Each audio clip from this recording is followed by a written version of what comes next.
டிஎன்பிஎஸ்சிக்கு நம்ம பொது தமிழ் தான் பார்த்துட்ருக்கோம். நம்ம ஏற்கனவே நிறைய வீடியோஸ் இதில் போட்டிருக்கோம். அதோட கண்டினியூஷன்ஸ் இன்றைக்கி பார்க்கலாம். திருக்குற்றால குறவஞ்சி பற்றிய கீழ்காணும் கூற்றுகளில் சரியானவை எவை? திருக்குற்றால குறவஞ்சி நூலை இயற்றிய திரிகூட ராசப்ப கவிராயர் மேலகரம் என்னும் ஊரில் பிறந்தவர். திருக்குற்றாலநாதர் உலா வரும்பொழுது அவரை கண்டு ஒரு பெண் அவர் மீது அன்பு கொண்டு நலிவதையும் அவளுக்கு குறத்தி குறி சொல்வதும் குற்றால குறவஞ்சியின் மைய கதை பொருளாகும். குறவஞ்சி 90 வகை சிற்றிலக்கியங்களில் ஒன்று. வசந்தவல்லி திருமணம் எனவும் இந்நூல் வழங்கப்படுகிறது. இந்த கூற்றுகளில் சரியான கூற்று எதுன்னு கேட்குறாங்க. கொடுத்துருக்க 4 ஆப்ஷனில் ஏதா சரி? 1 மற்றும் 2 மற்றும் சரியான. 1 திருக்குற்றால குறவஞ்சி நூலை இயற்றிய திரிகூட ராசப்ப கவிராயர் மேலகரம் என்னும் ஊரில் பிறந்தவர், கரெக்டான கூற்று. திருக்குற்றாலநாதர் உலா வரும் பொழுது அவரை கண்டு ஒரு பெண் அவர் மீது அன்பு கொண்டு நலிவதையும் அவளுக்கு குறத்தி குறை சொல்வதும் குற்றால குறவஞ்சியின் மைய கதை பொருளாகும். இது 2 கூற்றுக்களும் சரியானது. மற்ற 2ம் தவறானது. அடுத்து, மயங்கி மருகிற பிணங்கி வணங்கி உயங்கி ஒருவருக்கொருவர். இப்பாடலடியின் ஆசிரியர் யார்? பிள்ளை பெருமாள் ஐயங்கார், கம்பர், குமரகுருபரர், ஒட்டக்கூத்தர். டி ஒட்டக்கூத்தர் தான் சரியான ஆசிரியர். ஒற்றுமை காப்பியம் என்னும் அடைமொழியால் குறிக்கப்பெறும் நூல் சிலப்பதிகாரம். நான் நோட் பண்ணியிருக்கேன், ஆன்சர் பார்த்துக்கோங்க. அம்மானை பற்றிய கீழ்கண்ட கூற்றுகளில் சரியானவை எவைன்னு கேட்குறாங்க.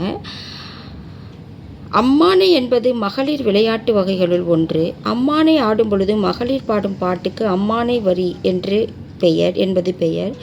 பாடிக்கொண்டே பந்துகளை உருட்டி விளையாடுவது பந்து விளையாடலாகும். அம்மானை பாடலில் ஒரு கருத்து வினா எழுப்பி அக்கருத்தை மறுத்தல், 2க்கும் பொருந்தும் வகையில் ஒரு செய்தி, முடிவில் ஒரு நீதி இடம்பெறும் அப்படின்னு அம்மானை பற்றின கூற்றுக்களை கொடுத்துருக்குறாங்க. இதில் கரெக்டானது எதுன்னு பார்த்தீங்கன்னா 2 மற்றும் 1.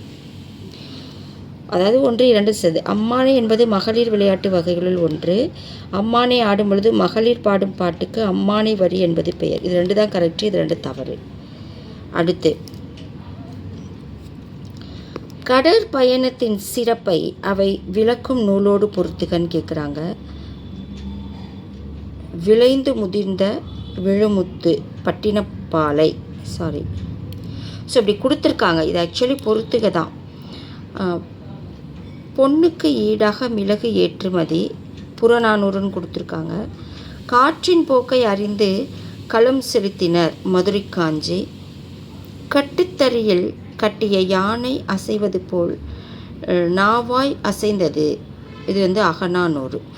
ஸோ இதை நம்ம கரெக்டாக பொருத்தணும். ஃபஸ்ட்டு, விளைது முதிர்ந்த விழுமுத்து அப்படின்றது என்னென்னா மதுரை காஞ்சி.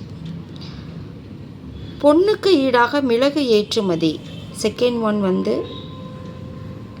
அகநானூறு. பொண்ணுக்கு ஈடாக மிளகு ஏற்றுமதி அகநானூறில் கொடுத்துருக்காங்க. அந்த நூலில் தான் பொண்ணுக்கு ஈடாக மிளகு ஏற்றுமதி பண்ணியிருக்காங்க.